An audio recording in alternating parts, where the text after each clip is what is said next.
ओम श्री गणेशाय नमः। श्री उमा महेश्वराय नमः। श्री गुरु महाराज की जय। श्री शेरावाली माता की जय। श्री लक्ष्मी नारायण भगवान की जय। श्री सीतारामचंद्र भगवान की जय। श्री राधे कृष्ण भगवान की जय। धर्मराज युधिष्ठिर जी बोले, हे भगवान, आपने माघ मास के कृष्ण पक्ष की खष्टिला एकादशी का अत्यंत सुंदर वर्णन किया। अब आप स्वेदज, अंडज, उदभीज और जरायु चारों प्रकार के जीवों के उत्पन्न, पालन तथा नाश करने वाले हैं। अब आप कृपा करके माघ शुक्ला एकादशी का वर्णन कीजिए। इसका क्या नाम है, इसके व्रत की क्या विधि है और इसमें कौन से देवता की पूजा की जाती है। इस सब व्रतों के बारे में आप विस्तार से वर्णन करें प्रभु। भगवान श्री कृष्ण जी कहने लगे, हे राजन, इस एकादशी का नाम जया एकादशी है। इसका पालन करने से मनुष्य ब्रह्म हत्या आदि महापापों से छूटकर मोक्ष को प्राप्त होता है तथा इसके प्रभाव से भूत, पिशाच आदि योनियों से मुक्ति मिलती है। इस व्रत को विधि पूर्वक करना चाहिए। अब मैं तुमसे पद्म पुराण में वर्णित इसकी कथा का महिमा कहता हूं, ध्यान से सुनो। देवराज इंद्र स्वर्ग में राज करते थे और अन्य सब देवगण सुख पूर्वक स्वर्ग में रहते थे। एक समय इंद्र अपनी इच्छा अनुसार नंदन वन में अप्सराओं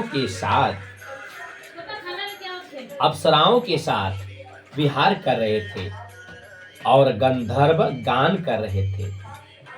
उन गंधर्वों में प्रसिद्ध पुष्प दंत तथा उसकी कन्या पुष्पवती और चित्रसेन तथा उसकी स्त्री मालिनी भी थे। मालिनी का पुत्र पुष्पवान और उसका पुत्र माल्यवान भी उपस्थित थे। पुष्पवती गंधर्व कन्या माल्यवान को देखकर उस पर मोहित हो गई और माल्यवान पर काम बाण चलाने लगी। बोलो श्री लक्ष्मी नारायण भगवान की जय। उसने अपने रूप, लावण्य और हाव भाव से माल्यवान को वश में कर लिया। हे राजन, पुष्पवती भी अत्यंत सुंदर थी। अब वे इंद्र को प्रसन्न करने के लिए गान करने लगे, परंतु परस्पर मोहित हो जाने के कारण उनका चित्त भ्रमित हो गया था। इनके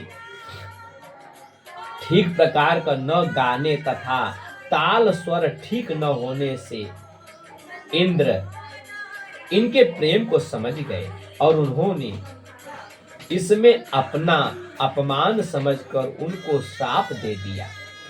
इंद्र ने कहा कि हे मूर्खों, तुमने मेरी आज्ञा का उल्लंघन किया है, इसीलिए तुम्हें धिक्कार है। अब तुम दोनों स्त्री पुरुष के रूप में मृत्युलोक में जाकर पिशाच रूप धारण करो और अपने किए का फल भोगो। बोलो श्री लक्ष्मी नारायण भगवान की जय। इंद्र का ऐसा श्राप सुनकर वे अत्यंत दुखित हुए और हिमालय पर्वत पर दुख पूर्वक अपना जीवन व्यतीत करने लगे। उन्हें गंध, रस तथा स्पर्श आदि का कुछ भी ज्ञान नहीं था। वहां उनको महान दुख मिल रहे थे। उन्हें एक क्षण के लिए भी निद्रा नहीं आती थी। हिमालय पर्वत पर अत्यंत शीत के कारण उनके रोमांच खड़े रहते थे और दांत मारे शीत के बजते थे, कांपते थे। बोलो श्री लक्ष्मी नारायण भगवान की जय। एक दिन पिशाच ने अपनी स्त्री से कहा कि पिछले जन्म में हमने ऐसे कौन से पाप किए थे जिससे हमको यह दुखदाई पिशाच योनि प्राप्त हुई। इस पिशाच योनि से तो नरक के दुख सहन ही उत्तम है। अतः हमें अब किसी प्रकार का पाप नहीं करना चाहिए। इस प्रकार पिशाच योनि दूर करने का विचार करते हुए वह अपने दिन व्यतीत कर रहे थे। दय योग से तभी माघ मास में शुक्ल पक्ष की जया नाम की एकादशी आई। उस दिन उन्होंने कुछ भी भोजन नहीं किया और न कोई पाप कर्म ही किया, केवल फल फूल खाकर ही दिन व्यतीत किया और शाम के समय महान दुख से पीपल के वृक्ष के नीचे बैठ गए। उस समय सूर्य भगवान अस्त हो रहे थे। उस रात को अत्यंत ठंड थी, इस कारण वे दोनों शीत के मारे अति दुखित होकर मृतक समान आपस में चिपटे हुए पड़े रहे। उस रात्रि उनको निद्रा भी नहीं आई। हे राजन, जया एकादशी के उपवास और रात्रि के जागरण से दूसरे दिन प्रभात होते उनकी पिशाच योनि छूट गई। अत्यंत सुंदर गंधर्व और अप्सरा की देह धारण कर सुंदर वस्त्र आभूषण से अलंकृत हो उन्होंने स्वर्ग लोक को प्रस्थान किया। उस समय आकाश में देवता तथा गंधर्व उनकी स्तुति करते हुए पुष्प वर्षा करने लगे। बोलो श्री लक्ष्मी नारायण भगवान की जय। स्वर्ग लोक में जाकर उन दोनों ने देवराज इंद्र को प्रणाम किया। इंद्र इनको पहले रूप में देखकर अत्यंत आश्चर्यचकित हुए और पूछने लगे कि तुमने अपनी पिशाच योनि से किस प्रकार छुटकारा पाया, सो सब मुझसे बतलाओ।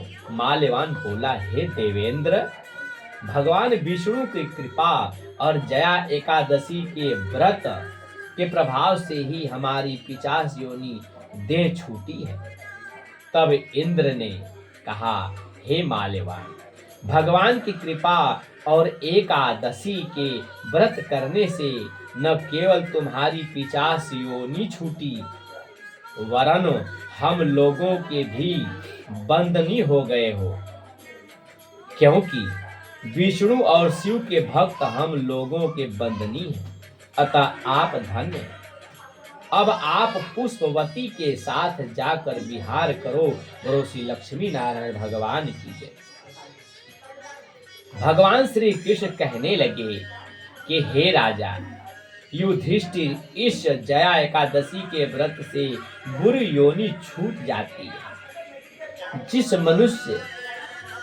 मनुष्य ने एक एकादशी का व्रत किया है, उसने मानो सब यज्ञ जप दान आदि कर लिए। जो मनुष्य जया एकादशी का व्रत करके वे भगवान का पूजन करते हैं, ज्ञापन करते हैं, वे अवश्य ही 1000 वर्ष तक स्वर्ग में वास करते हैं। बोलो श्री लक्ष्मी नारायण भगवान की जय। बोलो उमा महेश्वर भगवान की जय। इस एकादशी का व्रत श्रवण करें। हमारे इस चैनल को लाइक शेयर सब्सक्राइब करें। जय श्री राधे कृष्ण।